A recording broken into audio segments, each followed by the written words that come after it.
Good morning बच्चा party. मैं नवीन Yadav hours academy के यूट्यूब प्लेटफॉर्म पर आप सभी का एक बार फिर से स्वागत करता हूं। जैसा कि हमने लास्ट क्लास में स्टार्ट किया था फंक्शन चैप्टर, जिसमें हमने कुछ बेसिक डिस्कस किया था। मतलब हमने जाना था कि फंक्शन क्या होता है, जिसमें हमने कहा था कि फंक्शन क्या होता है, स्पेशल टाइप ऑफ रिलेशन होता है। नंबर ऑफ फंक्शंस देखे थे हमने कि नंबर ऑफ फंक्शंस कितने होंगे, कैसे निकालते हैं। नंबर ऑफ फंक्शंस के लिए मैंने आपको याद रखने का एक ट्रिक बताया था कि मदर की पावर चाइल्ड रहेगी। उसके बाद हमने कुछ फंक्शन से रिलेटेड हमने special type of function discuss किए थे, जिसमें हमने क्या किया था, पोलिनोमियल फंक्शन पढ़ लिया था, रैशनल फंक्शन पढ़ लिया था। हम स्क्वायर रूट फंक्शन पे बात कर रहे थे। थोड़ा सा टेक्निकल इशू की वजह से वो वाली क्लास वहीं पे बीच में ही स्टॉप हो गई थी। ठीक है, आज उसी को थोड़ा सा आगे कंटिन्यू करेंगे। ठीक है, चलिए देखिए, फंक्शन हमने पढ़ लिया था, डोमेन कोडोमेन रेंज के बारे में पढ़ लिया था हमने, वर्टिकल लाइन टेस्ट हमने जान लिया था। देन हमने क्या किया था कि फंक्शन क्या होता है, मतलब उसकी डोमेन रेंज, रैशनल फंक्शन क्या है, रैशनल फंक्शन की डोमेन रेंज से रिलेटेड हमने बात की थी। देन हमने क्या किया था, स्क्वायर रूट फंक्शन पे हम बात कर रहे थे। ठीक है, ओके। स्क्वायर रूट फंक्शन में हमने क्या कर लिया था, मैंने आपको बताया था कि स्क्वायर रूट फंक्शन क्या होगा, एक ऐसा फंक्शन जो किस टाइप से दिखाई देगा, F of X is equal to under root X type से दिखाई देगा। इसकी डोमेन क्या होगी, नॉन नेगेटिव रियल नंबर, या से कि क्या होगी ये, जीरो से इन्फिनिटी। क्या होगी, जीरो से इन्फिनिटी, जिसमें जीरो जो वो इंक्लूड रहती है। ठीक है, और हमने रेंज क्या बताई थी कि इसकी रेंज भी क्या होगी, जीरो से इन्फिनिटी ही रहेगी। मतलब एक बेसिक सी डेफिनेशन हमने क्या की थी कि भाई जो अगर कोई रैशनल स्क्वायर रूट फंक्शन अगर आ गया, स्क्वायर रूट फंक्शन के अंदर जो भी एक्सप्रेशन होगा वो हमेशा क्या होना चाहिए, greater than equal to zero होना चाहिए। क्या होना चाहिए वो, greater than equal to zero. क्योंकि अगर इसी चीज पे हम बात करते थे डिस्क्रिमिनेंट वाले में, 10th क्लास में मैंने बात की थी नेचर ऑफ रूट में, वहां पे हम एक टर्म पढ़ते थे कि अगर d की वैल्यू क्या हो जाए, लेस देन जीरो हो जाती थी, तो हम बोल देते थे कि रूट्स कैसे आ गए, इमेजिनरी रूट। उसी से रिलेटेड है ये वाली चीज। स्क्वायर क्यों होता था, क्योंकि स्क्वायर रूट के अंदर जो एक्सप्रेशन है वो कभी भी नेगेटिव नहीं होना चाहिए। ठीक है, देखिए क्वेश्चन है जैसे इसी से रिलेटेड कि F of X equal to X square, find the domain and range. हमें क्या बतानी, इसकी डोमेन और रेंज बतानी। डोमेन मैंने आपको क्या बताया था कि कोई भी फंक्शन है उसके अंदर हम क्या इनपुट डाल सकते हैं कि हमारा फंक्शन डिफाइन रहे, वो डोमेन हो जाएगी। जिसका एग्जांपल हमने किससे रिलेट किया था, जूसर मशीन से रिलेट किया था। अगर यहां पे बात करें, अब एक बात बताइए, अंडर रूट के अंदर क्या आया, एक्स स्क्वायर। क्वेश्चन ये है, अब मैं एक्स को क्या रखूं कि ये वैल्यू जो ये हमेशा नॉन नेगेटिव रहे। भाई एक्स स्क्वायर कैसा है, पावर 2 है, इवन है तो आप इसके अंदर कुछ भी डाल दीजिए, एक्स के अंदर कभी भी नेगेटिव आने ही नहीं देगा, कभी भी नेगेटिव नहीं आने देगा। कुछ भी डाल दिए से मतलब क्या हो गया, रियल नंबर, यानी डोमेन क्या बन गई, रियल नंबर बन गई। डोमेन क्या बन गई, रियल नंबर। यानी आप एक्स जो मर्जी वो डालिए, नेगेटिव डालेंगे तो स्क्वायर उसको पॉजिटिव बना देगा, पॉजिटिव होगा तो वैसे ही पॉजिटिव हो गया है। स्क्वायर रूट की तो एक ही कंडीशन थी कि नेगेटिव अंदर आना नहीं चाहिए, बस हो गई डोमेन। क्लियर है। रेंज क्या होगी इस पर्टिकुलर के लिए, जब आउटपुट निकल कर आएगी वो आउटपुट नेगेटिव तो आ नहीं सकती है, इन्फिनिटी में कहीं तक भी जा सकते हैं, यानी रेंज इसमें भी अभी क्या रहेगी, जीरो से इन्फिनिटी ही रहेगी। क्लियर है, क्या रहेगी, जीरो से इन्फिनिटी। ठीक है, नेक्स्ट है हमारे पास मॉडुलस फंक्शन। देखिए मॉडुलस फंक्शन क्या कहता है, the modulus of real value x is given by, it's the modulus function denoted by mod of x. किस टाइप से डिफाइन होगा ये, मतलब एक्स जो भी अगर वेरिएबल होगा, मान लीजिए एक्स वेरिएबल है तो उसके ऊपर ये सिंबल लगा होगा, जिसको हम क्या बोलते हैं, मॉडुलस फंक्शन। यानी क्वेश्चन कैसे दिखाई देगा, F of X equal to mod of X. और जब भी हमारे पास क्वेश्चन आता है मोड का, तो मोड फंक्शन को हमें डिफाइन करना पड़ता है। ठीक है, रीडिफाइन करना, डिफाइन तो ये देगा, रीडिफाइन करना पड़ता है। मॉडुलस का होता क्या काम कि मॉडुलस के अंदर अगर कोई नेगेटिव वैल्यू डालते हैं ना, तो मॉडुलस उसको पॉजिटिव वैल्यू में बदल देता है। मॉडुलस वैल्यू फंक्शन को हम एब्सोल्यूट वैल्यू फंक्शन भी बोलते हैं। ठीक है, जैसे 5th-6th क्लास में करते थे कि -7 है, इसके ऊपर ऐसे सिंबल लगा होता था तो हम उसको 7 बोल देते थे। ये कैसे आता था, ये मॉडुलस के थ्रू ही आता था। मॉडुलस क्या काम करता है, नेगेटिव वैल्यूज को पॉजिटिव में बदल देता है। ठीक है, यानी अगर कोई नेगेटिव की इनपुट उसके अंदर आएगी तो उसको पॉजिटिव में बदल देगा। तो इसी बिहाफ पर इसको हम क्या करते हैं, डिफाइन करते हैं, या से कि रीडिफाइन करते हैं। मतलब अगर हम ये कह दें if x is greater than 0, यानी जो मैं इसके अंदर डालने वाला हूं वो क्या डाल दूं, पॉजिटिव डाल दूं, या से कि नॉन नेगेटिव डाल दूं। अब जब नॉन नेगेटिव होगा, वो नेगेटिव क्वांटिटी है ही नहीं, तो मॉडुलस फंक्शन तो काम ही नहीं करेगा, और मॉडुलस काम नहीं करेगा तो उस टाइम पे मॉडुलस को लगाएं या ना लगाएं कोई फर्क नहीं पड़ता है। यानी अगर यहाँ पे हम क्या बोल दें कि x जब क्या होगा, ग्रेटर देन 0 होगा या इक्वल टू 0 होगा, तब मोड काम करना बंद कर देगा, यानी मॉडुलस को हटा के हम फंक्शन को डायरेक्ट ऐसे लिख सकते हैं। ठीक है, जब हमारा क्या हो जाएगा, x नेगेटिव हो जाएगा, x क्या हो जाएगा, नेगेटिव हो जाएगा। अब नेगेटिव है तो मॉडुलस का काम क्या है, नेगेटिव को पॉजिटिव में बदलना। तो ये कहता है कि जो भी x हम डालेंगे उसके ऊपर एक एक्स्ट्रा साइन कौन अप्लाई कर देगा, मोड अप्लाई कर देगा। एक एक्स्ट्रा साइन कौन अप्लाई कर देता है, इस पे मोड अप्लाई कर देता है। क्लियर है, इस टाइप से हम इन चीजों को डिफाइन करके चलते हैं। अब बात आई यहां वाली कि हमने ये वाली चीज कैसे देखी, ये हम कैसे पता करते हैं, जो इसके अंदर ये एक्सप्रेशन होता है ना, हम इसको इक्वल टू 0 पुट करके चेक करते हैं। फॉर एग्जाम्पल अगर ऐसा ही क्वेश्चन आ जाए, मान लो एक क्वेश्चन और आ गया कि F of X equal to, ये लीजिए इस टाइप से, तो इसको भी सोल्व करने से पहले हमें क्या करना होगा, बहुत बार रीडिफाइन करना पड़ेगा। तो इसको कैसे करेंगे, क्योंकि ये चेंज किस पे होगा, जैसे ही इस पूरी टर्म को इक्वल टू 0 पुट करेंगे, x की वैल्यू क्या आएगी 2, इसका मतलब ये चेंज किस पे होगा, 2 पे चेंज शो करेगा। किस पे शो करेगा, 2 पर। तो एक बार तो x को क्या लिखेंगे, इक्वल टू 2 या ग्रेटर देन 2, और एक बार क्या लिखा जाएगा, x is less than 2। Clear है, एक बार तो ग्रेटर देन और इक्वल टू, और एक बार लेस देन 2। अगर यहां पे बात करें इस पे कि ये क्या कह रहा है कि x माइनस 2, अब जब हमने इसको दे दिया कि x क्या होगा, या तो 2 या 2 से ज्यादा, साइन का ही तो चेक करना है, क्योंकि यहाँ पे हमने क्या किया, देखो x मोड ऑफ x को x लिखा जाएगा कि माइनस x लिखा जाएगा, डिसाइड किसके बिहाफ पे किया, यहाँ के बिहाफ पे। सेम वैसे ही करना, जब हमने x को क्या देना है, ग्रेटर देन इक्वल टू 2 देना है, ग्रेटर देन इक्वल टू 2 है तो अपनी तरफ से समझने के लिए कुछ भी डाल दें, मान लो कि 3 डाल दिया। अगर यहाँ पर हम 3 डाल दें x की जगह, तो वैल्यू कैसी आएगी, पॉजिटिव आएगी कि नेगेटिव आएगी, 3 माइनस 2 1, पॉजिटिव आई है। पॉजिटिव आई तो मोड को काम करना ही नहीं है, यानी सीधा क्या आ जाएगा, x माइनस 2, क्या आ जाएगा, x माइनस 2। क्लियर, x क्या होना चाहिए, लेस देन 2 होना चाहिए, लेस देन 2 होना चाहिए, तो क्या वैल्यू डाल दें, 1 डाल के चेक कर लेते हैं। अगर यहाँ पे 1 रखेंगे तो आंसर कितना आएगा, -1, लेकिन मोड को क्या करना है, उसको प्लस में बदलना है, तो एक माइनस मोड अपनी तरफ से दे देगा, यानी इस वाले केस में कैसे डिफाइन हो जाएगा, minus of x minus 2। Clear है, इस टाइप से हमें इसको डिफाइन करना पड़ता है। क्लियर, अब बात करें इसकी डोमेन की, तो क्या देखो, डोमेन के केस में मैंने आपको क्या बताया था कि हमें 2-3 चीजों का ध्यान रखना होता है। क्या क्या, एक तो स्क्वायर रूट के अंदर जो एक्सप्रेशन होगा वो हमेशा क्या होना चाहिए, ग्रेटर देन 0 होना चाहिए, ग्रेटर देन या इक्वल टू 0 होना चाहिए। ऐसा तो कोई सीन है ही नहीं, क्योंकि इसमें अंडर रूट है ही नहीं। दूसरा, अगर कोई टर्म आई होंगी तो जो डिनोमिनेटर में है वो कभी भी 0 नहीं होनी चाहिए। यहाँ डिनोमिनेटर में कुछ है ही नहीं, दोनों में से कोई भी पॉसिबिलिटी बनी नहीं है। इसका मतलब क्या हुआ कि यहाँ पे तो आप कुछ भी डाल दो, ये एक ऐसी जूसर मशीन है जिसके अंदर आप कुछ भी डालिए ये जूस बना के देगी ही देगी आपको।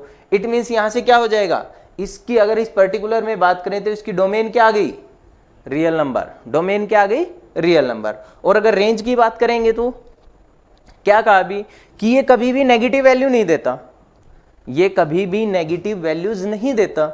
इसका मतलब क्या हुआ कि जो आउटपुट निकल कर आएगी, जो इसकी रेंज आएगी वो क्या आएगी, या तो 0 या 0 से ऊपर, या तो 0 या 0 से ऊपर। क्लियर है, मतलब हमेशा क्या आ जाएगी, नॉन नेगेटिव नंबर आ जाएगी। क्लियर, चलिए नेक्स्ट है हमारे पास सिग्नम फंक्शन। क्या है हमारे पास, सिग्नम फंक्शन। सिग्नम फंक्शन को हम साइन फंक्शन भी बोलते हैं। और ध्यान रखिएगा, लास्ट जो हमने किया है इसको हम एब्सोल्यूट वैल्यू फंक्शन भी बोलते हैं। मॉडुलस फंक्शन को क्या बोला जाता है, यहाँ पे राइट कर लीजिएगा, जब आप नोट करें तो इनको जरूर ध्यान रखें। एब्सोल्यूट वैल्यू फंक्शन भी बोला जाता है इनको, एब्सोल्यूट वैल्यू फंक्शन। ठीक है, नेक्स्ट है हमारे पास सिग्नम फंक्शन। सिग्नम फंक्शन को हम साइन फंक्शन भी बोलते हैं। ये होता क्या है देखिए डिफाइन किस तरीके से है। अगर लॉजिकली बात करें तो सिग्नम फंक्शन जो होगा, एक सेकेंड भाई, हाँ, सिग्नम फंक्शन जो होगा वो या तो इस टाइप से दिखाई देगा आपको, या आपको इस टाइप से दिखाई देगा। कब? जब x नॉट इक्वल टू 0 होगा, और जब x इक्वल टू 0 होगा तब ये क्या लिखा जाएगा? 0 ही लिखा जाएगा। यानी ये क्या कहना चाहता है, अगर मैं ये लिख देता हूं f of x is equal to sine of x, sine of x, इसको कैसे डिफाइन किया जाएगा? यानी जैसे मॉडुलस में किया था, उसने तो मोड लगा के दिया था, हमने फंक्शन को रीडिफाइन किया था, सेम वैसे इसको रीडिफाइन करना पड़ता है। ये अगर ऐसे लिख के दे दे तो इसका मतलब क्या होता है कि हम x मोड बाय x लिखेंगे if x is not equal to 0, और 0 रहेगा if x is equal to 0। ये इस टाइप से दिखाया जाता है, या इसको उल्टा करके भी लिख सकते हैं, जैसे यहाँ पे लिख रखा है कि x by mod of x, दोनों टाइप से इसको लिखा जा सकता है। क्लियर है? लेकिन अब जरा देखें कि क्वेश्चन में क्या आ गया? मोड आ गया। मोड आ गया तो इसको रीडिफाइन एक बार फिर से किया जा सकता है, किया जा सकता है ना, क्योंकि मोड फंक्शन तो हमने अभी अभी देखा है कि मोड को कैसे करते हैं। अगर उसी के बिहाफ पे देखना स्टार्ट करें इसको, तो देखो इसने क्या कहा था कि x क्या हो? Not equal to 0।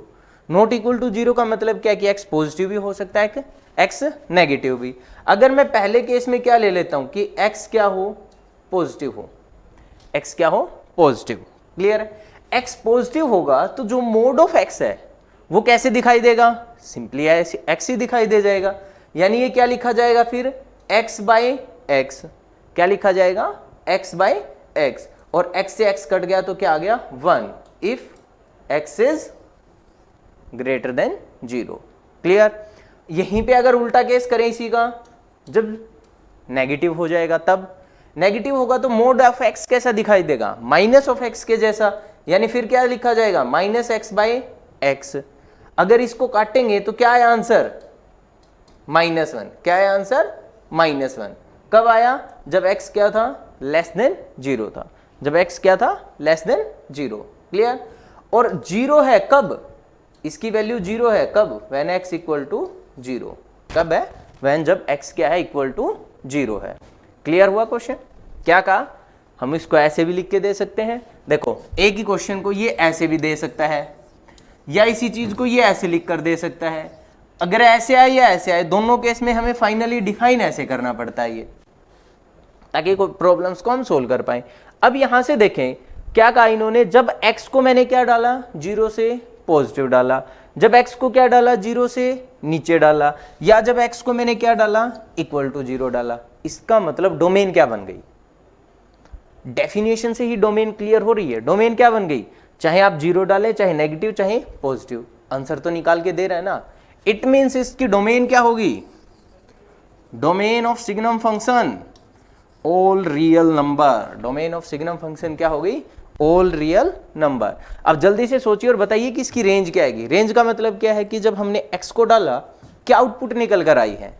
जब हमने x को डाला तो क्या आउटपुट्स निकल कर आई है? अगर यहां पे देखें 0 डालने से क्या आया आंसर? 0। जब हमने 0 डाला तो आंसर क्या आया? 0। जब हमने छोटा डाला 0 से तो कितना आया? -1। और जब x से बड़ा डाला तो कितना आ रहा है आंसर? 1। यानी रेंज क्या आई? रेंज सिर्फ ये 3 ही नंबर आए हैं। रेंज क्या आई है? Range of greatest integer function, sorry signum function क्या आ गई? या तो -1 या 0 या 1। सिर्फ ये 3 ही पॉसिबिलिटीज के लिए बनती हैं। क्लियर हुआ? आई होप कि यहाँ तक क्लियर हो गया होगा। बाय चांस अगर रह जाए तो एक बार वीडियो को भाई पीछे से जरूर देख लीजिएगा, ठीक है? और वीडियो पसंद आ रही हो तो लाइक शेयर करना मत भूल जाइएगा, और चैनल को अभी तक सब्सक्राइब नहीं किया है तो जल्दी से उसको भी कर लीजिए। चलिए नेक्स्ट है हमारे पास लोगैरिथमिक फंक्शन। क्या हमारे पास? Logarithmic function. अब स्टार्ट हुआ है थोड़ा सा लेवल वाला क्वेश्चन, चीजों को समझने वाला, ठीक है? लोगैरिथमिक फंक्शन क्या कहता है? f of x is equal to log of ax। ठीक है, इसको क्या बोलते हैं? बेस वाली टर्म बोलते हैं, log ऑफ ax। ठीक है, वेहर अब यहां पर कंडीशन को ऑब्जर्व करते जाइएगा। a क्या होना चाहिए? ग्रेटर देन 0 होना चाहिए। a क्या होना चाहिए? Greater than 0। क्लियर है? इसमें एक छोटी सी टर्म मिस रह गई है, साथ के साथ नोट कीजिएगा कि a नॉट इक्वल टू 1 भी होना चाहिए। a 0 से क्या होना चाहिए? ग्रेटर होना चाहिए, और a जो है वो नॉट इक्वल टू 1 होना चाहिए। Clear? Logarithm function include the natural logarithm, ln से भी डिनोट किया जाता है और कॉमनली लॉगरिथम को log ऑफ से भी डिनोट किया जाता है, यानी नेचुरल लॉगरिथम को हम ln भी बोल सकते हैं या log भी बोल सकते हैं। देखिए कुछ चीजें समझने वाली हैं यहाँ पे। अगर नॉर्मली हम बात करें f of x equal to log of ax, यहां पर कंडीशन क्या है अब सुनते जाइएगा। पहली तो कंडीशन क्या होगी, a जो है ये कभी भी 0 से छोटा नहीं हो सकता भाई। a जो है वो हमेशा क्या रहना चाहिए, a जो है वो ग्रेटर देन 0 होना चाहिए, एक कंडीशन। दूसरी कंडीशन a कभी भी 1 के इक्वल नहीं होना चाहिए। क्लियर? तीसरी कंडीशन x पर है, जो ये x है ये भी हमेशा ग्रेटर देन 0 होना चाहिए। ये तीनों कंडीशन इसमें ध्यान रखनी पड़ती है एक साथ, तब हम बोलते हैं लॉगरिथम। अब लॉगरिथम के अंदर ही इन्होंने क्या बताया, जो ये वाली लाइन है, अब मैं आपको ये वाली लाइन बता रहा हूं। देखो फर्स्ट लाइन तो ये वाली चीज तो ऐसे हो गई है तीनों कंडीशन के साथ। सेकेंड वाली लाइन का मतलब क्या कह रहा है, अगर सिंपली log ऑफ x लिख दिया जाए, यानी देखो इसके नीचे अब की बार मैंने यहाँ पर a था जबकि यहाँ पे कुछ नहीं लिखा है, ये ध्यान रखिएगा। बाय डिफॉल्ट कुछ नहीं लिखा जाएगा तो इसका मतलब होता है कि इसके साथ e है, ऑटोमेटिकली इसके साथ क्या है, e। क्लियर? और जैसे इसको e की सेंस में इसी टर्म को क्या बोला जाता है, नेचुरल लॉगरिथम बोला जाता है, जिसको ln भी बोलते हैं। इसको ln x भी बोल सकते हैं, इसको log ऑफ x भी बोल सकते हैं, इसको log ऑफ ex भी बोल सकते हैं। किसके लिए आया है ये, नेचुरल लॉगरिथम के लिए। क्लियर है? क्या इतनी बात समझ आई? अब इसमें मेन कंडीशन पे आते हैं वापस से। ठीक है, देखिए इन्होंने क्या कहा कि x की जो वैल्यू है वो क्या होनी चाहिए, ग्रेटर देन 0 रहनी चाहिए। a जो वो ग्रेटर देन 0 होना चाहिए और a जो वो नॉट इक्वल टू 1 होना चाहिए।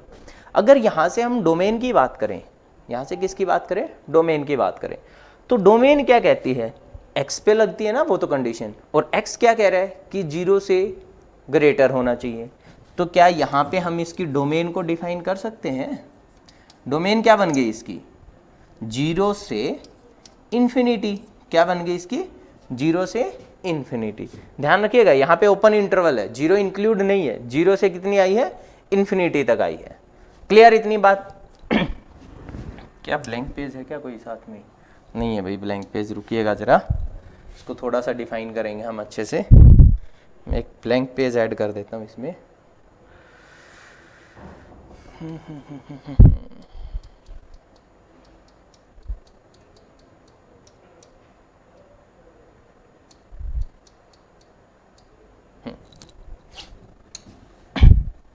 अब सुनिएगा, देखो क्या कहा हमने, अरे यार, f of x is equal to log of ax। ठीक है, ये क्या होगा, logarithmic function with the conditions. a क्या होगा, नॉट इक्वल टू 1 होगा, a ग्रेटर देन 0 रहेगा और x भी क्या रहेगा, ग्रेटर देन 0। क्लियर है? x ने हमारी किसको डिफाइन कर दिया है, डोमेन को डिफाइन कर दिया। x ने किसको डिफाइन कर दिया है, डोमेन को। ध्यान रखिएगा पहली चीज। ठीक है, इसमें कुछ चीजें आपको याद रखनी होती है, वो वाली जरा सुनिएगा एक बार। कुछ वैल्यूज हैं फिक्स जो इनको आप ध्यान रखेंगे। लॉगरिथम ऑफ 1, यानी अब की बार देखिए मैंने यहाँ पे e नहीं लगाया है। ठीक है, e नहीं लगाया, कुछ भी नहीं लगाया है, यानी बाय डिफॉल्ट इसके साथ अपने आप क्या है, e है, यानी ln 1 बोल सकते हैं इसको, log ऑफ 1 कह लीजिए या इसको ln 1 बोल दीजिए। इसकी वैल्यू हमेशा क्या होती है, 0 होती है। पहली चीज, इसकी वैल्यू हमेशा क्या होती है, 0। क्लियर है? log ऑफ 1 कहिए, ln 1 कहिए, दोनों की वैल्यू क्या होती है, 0 होती है। अगर हम बात करें log ऑफ इन्फिनिटी की, तो log ऑफ इन्फिनिटी की वैल्यू क्या रहती है, इन्फिनिटी। और अगर हम बात करें log ऑफ 0 की, किसकी बात करें, log ऑफ 0 की, तो इसकी वैल्यू क्या होती है, माइनस ऑफ इन्फिनिटी। क्या होती है, माइनस ऑफ इन्फिनिटी। क्लियर? अब यहां से जरा इन दोनों चीजों को गौर से समझिए। क्या कहा, लॉगरिथम ऑफ 1 की वैल्यू क्या है, 0, और log ऑफ 0 की वैल्यू क्या है, माइनस इन्फिनिटी। इसका मतलब जब लॉगरिथम के अंदर जो वैल्यू डली है वो क्या होगी, 1 से 0 या 0 से 1 के बीच में होगी। वैल्यू क्या होगी, 0 और 1 के बीच में होगी, तो लोगैरिथम नेगेटिव वैल्यू को देगा। क्या ये बात समझ आई? क्योंकि log ऑफ 1 पे तो क्या है 0, और log ऑफ 0 तक पहुंचते पहुंचते कितना हो गया माइनस इन्फिनिटी। एग्जैक्टली 0 होती नहीं, क्योंकि लोगैरिथम के अंदर एग्जैक्टली 0 पॉसिबल ही नहीं है। हमने क्या कहा कि 0 से क्या होना चाहिए, ग्रेटर होना चाहिए, यानी नियरली 0 तक पहुंचेंगे, उस पे वैल्यू कितनी आ जाएगी, माइनस इन्फिनिटी। क्लियर है? मतलब अगर लोगैरिथम के अंदर वैल्यू डाली गई 0 से 1 के बीच में, तो ये कैसा रहता है, नेगेटिव रहता है। कैसा रहता है ये, नेगेटिव। क्लियर हुई ये बात? आज गले में कुछ ज्यादा ही इश्यू लग रहा है अभी। क्या रहेगी ये, इन्फिनिट। ठीक है, अच्छा इसमें अब एक चीज को और सुनना है आपको, इसकी लोगैरिथम की प्रॉपर्टी होती है, बहुत डिटेल में तो हम इसकी एक अलग से वीडियो बना देंगे, उसमें देख लीजिएगा, लेकिन अभी जो अपने को समझना है उससे रिलेटेड हम बात करेंगे। एक प्रॉपर्टी होती है इसके पास कि log ऑफ m, यहाँ पर n अगर होता है, मान लीजिए कि ये बेस a वाला ले लीजिए, सपोज करो कि ये a है, e से हटकर कोई चीज आई है, तो हम इसको क्या लिख सकते हैं, log of n by log of a लिख सकते हैं, log of n by log of a। इसके अंदर कुछ नहीं राइट किया, इसका मतलब बाय डिफॉल्ट अपने आप इसके साथ क्या चला गया है, e चला गया है। क्लियर? अब इस चीज के बिहाफ पे ही हमने क्या कहा कि a जो वो नॉट इक्वल टू 1 होना चाहिए। क्यों? क्योंकि जब हम इसको दोबारा से करें अगर रीडिफाइन इस प्रॉपर्टी के थ्रू, तो इसको कैसे लिखा जाएगा, log of x by log of a, log of x by log of a। और अगर मैंने a की वैल्यू को क्या डाल दिया, 1 डाल दिया, तो नीचे क्या आ जाएगा, log ऑफ 1, और log ऑफ 1 पे मैंने आपको क्या बताया कि 0 आ जाएगी, नीचे क्या आ जाएगी 0। और याद कीजिए अब सेकंड फंक्शन को, मैंने क्या कहा था कि जैसे ही किसी नंबर के नीचे 0 आ गई तो क्या हो जाएगा, वो नॉट डिफाइन में चला जाएगा। क्या हो जाएगा, नॉट डिफाइन में चला जाएगा। ठीक है, इसीलिए यहां पर साथ में क्या लिखा गया कि a क्या होना चाहिए, नॉट इक्वल टू 1 होना चाहिए। क्लियर? साथ में क्या है, a पॉजिटिव होना चाहिए। क्यों? क्योंकि लोगैरिथमिक फंक्शन कभी भी नेगेटिव वैल्यूज के लिए डिफाइन नहीं होता है। जैसे ही इसने यहां पे किया log of x by log of a, हमने इसको कर दिया, अब यहां पे क्या आ गया, x वाली सेंस में आ गया ना ये a। क्लियर है? और ये क्या कह रहा है कि ये कभी भी नॉन ये हमेशा किसके लिए डिफाइन होता है, पॉजिटिव वैल्यू के लिए ही डिफाइन होता है, ना तो नेगेटिव पे लिए ना 0 के लिए। इसीलिए इसको क्या लिखा है साथ में, a जो वो ग्रेटर देन 0 होना चाहिए। क्लियर हुआ ये? इसी से हमारी क्या सिलेक्ट होती है, डोमेन और रेंज सिलेक्ट होती है। डोमेन मैंने आपको क्या बता दी है कि x क्या रहना चाहिए, 0 से बड़ा रहना चाहिए, अप टू इन्फिनिटी जा सकता है, लेकिन 0 इंक्लूड नहीं है। क्लियर है? इनके बिहाफ पे इनको जो पूरा चेंज करें। अब एक बात बताइए जरा, देखो दोनों कंडीशन हो गई। अगर x को मैंने नेगेटिव डाला है, सॉरी x को मैंने क्या डाला, 1 से छोटा, और a मेरा क्या चल रहा हो, 1 से बड़ा। अब a अगर 1 से बड़ा होगा तो ये तो पॉजिटिव वैल्यू देगा, ये कैसी दे देगा, नेगेटिव। यानी ऐसे केस में अगर ध्यान से हम चीजों को समझें तो इसकी रेंज क्या आ गई, अगर रेंज यहीं से देखें तो माइनस इन्फिनिटी आ सकती है, प्लस इन्फिनिटी आ सकती है, 0 भी आ सकता है। मतलब डोमेन तो क्या आ गई है, ये नॉन पॉजिटिव नंबर, और रेंज क्या सेलेक्ट हो गई है यहां से, रेंज। अगर रेंज की बात करेंगे तो क्या आ गई, माइनस इन्फिनिटी से इन्फिनिटी आ गई है। रेंज की बात करेंगे तो क्या आ गई लोगैरिथम की, माइनस इन्फिनिटी से इन्फिनिटी। क्लियर है? आई होप कि ये वाली चीज आपको थोड़ी सी समझ आ गई होगी। बाय चांस अगर किंतु परंतु इसमें कुछ रह जाए तो एक बार वीडियो को बैक करके वापस से देख लीजिएगा। ठीक है, क्योंकि ये +1 के लिए थोड़ा सा नया कंसेप्ट हो जाता है, चीज़ों को थोड़ा सा समझना पड़ता है हमें। ठीक है, आज करेंगे यहीं तक, कल इसके थोड़े से उस पर बात करेंगे कि इसका चार्ट मतलब इसका जो ग्राफ होता है वो किस टाइप से बनेगा, और उसके बाद हम पढ़ेंगे एक्सपोनेंशियल फंक्शन। तब एक्सपोनेंशियल के बाद हम ये बोल सकते हैं कि हमारे मोस्टली फंक्शन कवर हो जाएंगे। तब हम मेन हमारे टॉपिक पे आएंगे वापस से फंक्शन पे, जिसमें हम बात करेंगे कि फंक्शंस जो हैं उनकी डोमेन निकाली कैसे जाएगी। ये तो पर्टिकुलर फंक्शन हो गए, कुछ जब क्वेश्चन डालेंगे तो वो चेंज करके देगा ना, वहाँ पे डोमेन कैसे निकालेंगे, उसकी रेंज क्या आएगी पर्टिकुलर, उन पे बात करेंगे। क्लियर है? आज के लिए इतना ही। वीडियो अच्छी लगे तो लाइक शेयर करना मत भूलिएगा। ओके, बाय, जय हिंद।